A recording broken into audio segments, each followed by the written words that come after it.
Hello नमस्कार दोस्तों। आप में से बहुत ऐसे छात्र हैं ना जो इंग्लिश बोलना चाहते हैं, लेकिन दोस्तों मुझे लगता है कि अगर आप मिसलेनियस स्ट्रक्चर को अगर सीख लेंगे ना तो आप आराम से इंग्लिश बोल सकते हैं। तो दोस्तों आज हम वो मुहिम शुरू कर रहे हैं जिसमें आपको हम हिंदी में कुछ ट्रांसलेशन भी सिखाएंगे और इसका आप घर पे आराम से प्रैक्टिस करके किसी के सामने धीरे धीरे करके आप इस सेंटेंसेस को एक्सप्रेस करके अंग्रेजी को धीरे धीरे करके आप बोलना सीख जाएंगे। अगर आपका डिमांड हाई होगा तो हम स्पोकन इंग्लिश का भी एक वीडियो लाकर आप तक रखेंगे, क्योंकि हमें लगता है कि कंपटीशन में आपका एसएसबी में और बहुत सारी चीजों में ये काफी मदद करता है। ठीक है, तो चलिए हम आज का जो हमारा काम है उसको करते हैं कि किस प्रकार से हम कुड का प्रयोग करके हम अपने अंग्रेजी में और बेहतरीन सेंटेंसेस को ड्रॉ कर सकते हैं या बना सकते हैं। ठीक है, देखिए सबसे पहला दोस्तों आज जो हमारा है वो एक शब्द पे हम लोग रुकेंगे, उसका नाम है कुड। और कुड का प्रयोग करके हम किस तरह से अपने स्पोकन इंग्लिश में चार चांद लगा सकते हैं और अपने पास्ट की सारी घटनाओं को रूबरू इस तरह से उतार सकते हैं कॉपी पर या किसी को बता सकते हैं। ठीक है, देखो सबसे पहले subject plus could plus main verb plus object, ये तो आप लोग बहुत देखेंगे लेकिन आराम से यहां से शुरू नहीं करना। सबसे पहले जो आप देख रहे हैं ना कुड, ये एक शब्द है जो कि केन का पास्ट है और जिसका मतलब है कर सकते थे, हमारे पास क्षमता था, हम समर्थ थे करने में, लेकिन उस काम को हमने नहीं किया।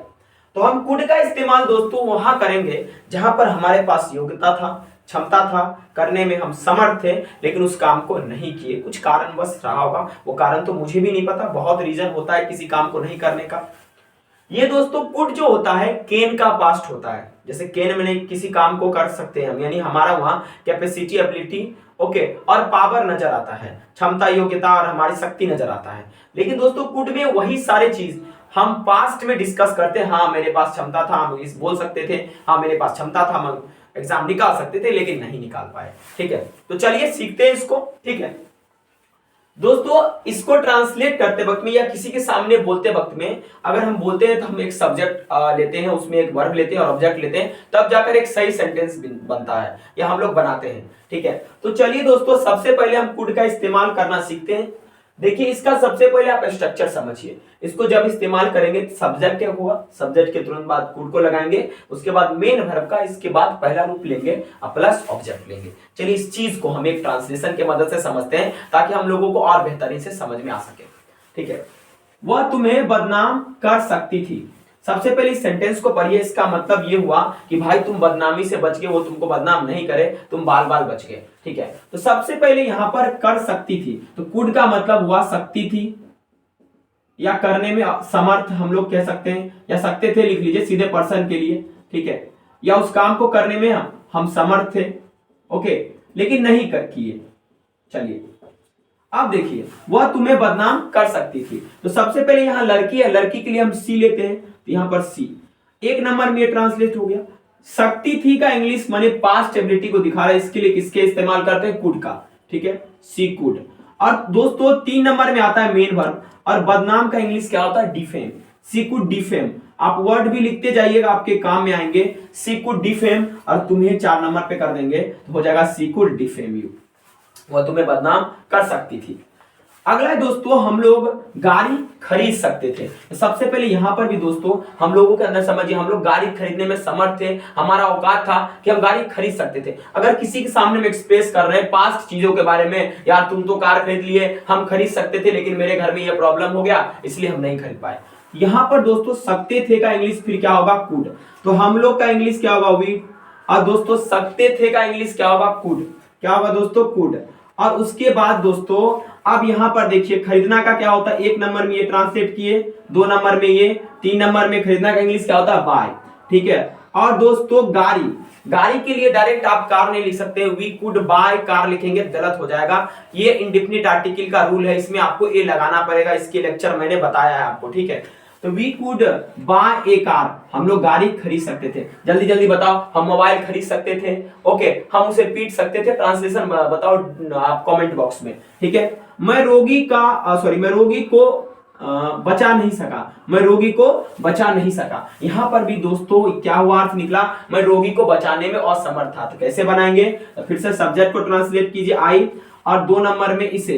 लेकिन दोस्तों यहां पर नहीं सका एक साथ लेंगे, पहले सका का तब नहीं का, क्योंकि इसका अर्थ निकलता है दोस्तों कुड नॉट। इसका स्ट्रक्चर भी लिख लीजिए, नॉर्मल है, सब्जेक्ट लीजिएगा, कुड लीजिएगा और कुड और मेन वर्ब के बीच में नॉट को रखिएगा और ओके दोस्तों, अब प्लस ऑब्जेक्ट को लेते हुए आगे बढ़िएगा, मेन वर्ब का पहला रूप। ये आपका निगेटिव का स्ट्रक्चर हो जाएगा किसके लिए, कुड का।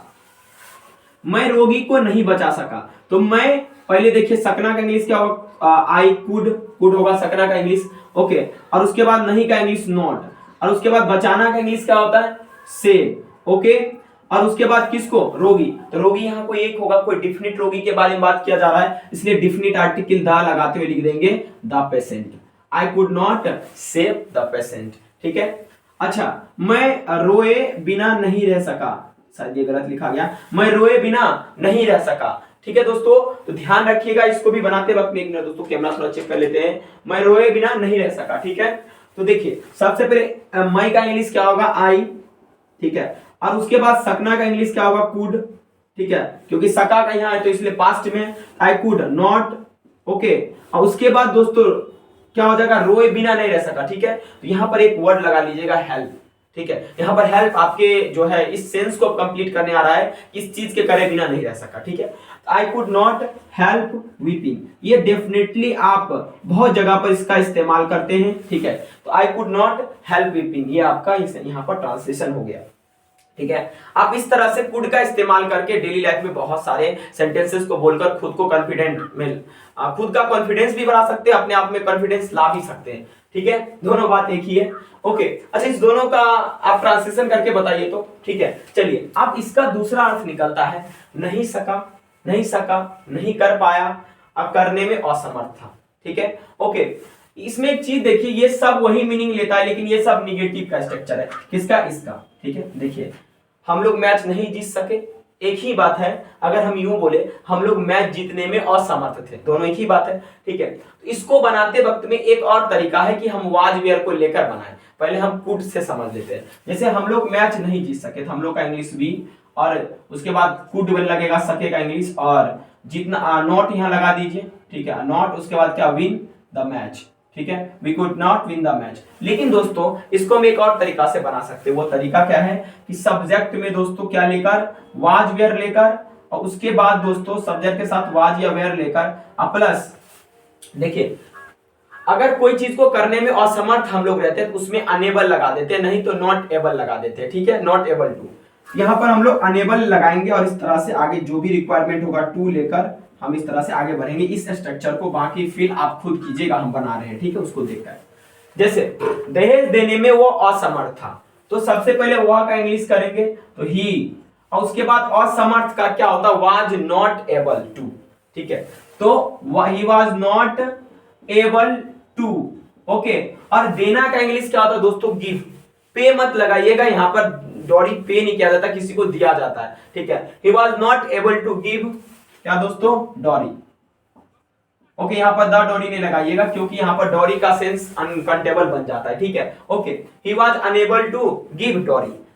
ये दोस्तों क्या हुआ कि पहले सब्जेक्ट आया, उसके बाद वाज या वेयर आया, उसके बाद हमने नॉट एबल को अनेबल भी यहाँ कह सकते हैं, ठीक है, okay. He was unable to give dowry, not able के बाद हमने टू लगाया, उसके बाद फिर मेन वर्ब का जो है पहला रूप यानी आप टू प्लस V1 लगाएंगे यहाँ पर, और उसके बाद दोस्तों आप ऑब्जेक्ट को लेंगे, ठीक है। इसको एक और तरीका से हम बना सकते हैं, ध्यान रखिएगा, ये आप स्पोकन में यूज करेंगे, ठीक है।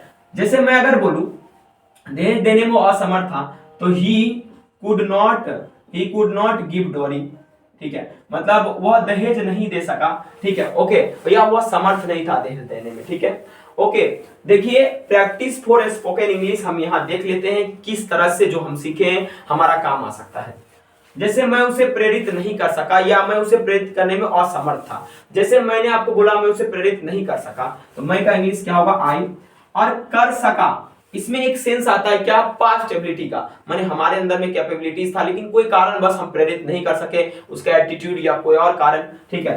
तो आई कुड, उसके बाद नॉट। अब प्रेरित करना का इंग्लिश होता है दोस्तों इंस्पायर, क्या होता है, inspire. I could not inspire, उसके बाद दोस्तों आप जो है उसे का इंग्लिश कर लेंगे हिम, ठीक है। आउटसाइड साउंड के लिए माफी चाहूंगा, ये गांव है तो आवाज होता ही रहता है, मुझे दिन को ही वक्त मिलता है, तो माफी चाहूंगा अगर कोई आउटसाइड साउंड आ रहा है, ठीक है। देखिए वह तुम्हें हरा सकता था, वह तुम्हें हरा सकता था। यहाँ पर भी वही सेंस आता है, जो वो तुम्हें हराने में समर्थ था लेकिन वो तुम्हें हराया नहीं और छोड़ दिया हुआ कोई कारण और रहा होगा, तो वह का इंग्लिश ही। और उसके बाद दोस्तों सकता था का इंग्लिश होगा कुड। ओके दोस्तों, और हराना का इंग्लिश होता है डिफीट। मुझे लगता है मैं डिस्टर्ब हो रहा हूँ खुद। ही कुड डिफीट यू, हराना का इंग्लिश क्या होगा दोस्तों? डिफीट। ही कुड डिफीट, और उसके बाद यू, तुम्हें, यहाँ पर इसका ऑब्जेक्ट के रूप में आ जाएगा यू, ठीक है। He could defeat you. दोस्तों इस तरह से ना आप आराम से इस कुड का इस्तेमाल करके अपने स्पोकन इंग्लिश को सुधार कर सकते हैं। जैसे मैं 5 ट्रांसलेशन आपको देता हूं, आप कमेंट बॉक्स में उसका ट्रांसलेट करके बताइए, ठीक है। वह तुम्हें पीट सकता था, मैं तुम्हें अंग्रेजी पढ़ा सकता था। ओके, तीसरा आप लिखिएगा या बनाइएगा, मैं तुम्हें अंग्रेजी पढ़ाने में असमर्थ था। और एक और लिख लीजिएगा कि मैं उस जाबाज खिलाड़ी को प्रेरित नहीं कर सका। इस तरह के जो ट्रांसलेशन है आप हमें ट्रांसलेट करके कमेंट बॉक्स में बताइए। अगर वीडियो अच्छा लगा तो प्लीज लाइक और सब्सक्राइब जरूर कर दीजिए, और आप चाहते हैं कि इस तरह का वीडियो मैं आपको लगातार देते रहूं तो चैनल को सब्सक्राइब करते रहिए, ट्रांसलेशन को सीखते रहिए। मैंने डिस्क्रिप्शन बॉक्स में 20 इस तरह के ट्रांसलेशन डाले हैं, उसको ट्रांसलेट करके आप जरूर प्रैक्टिस कीजिएगा। Thank you very much for watching this video.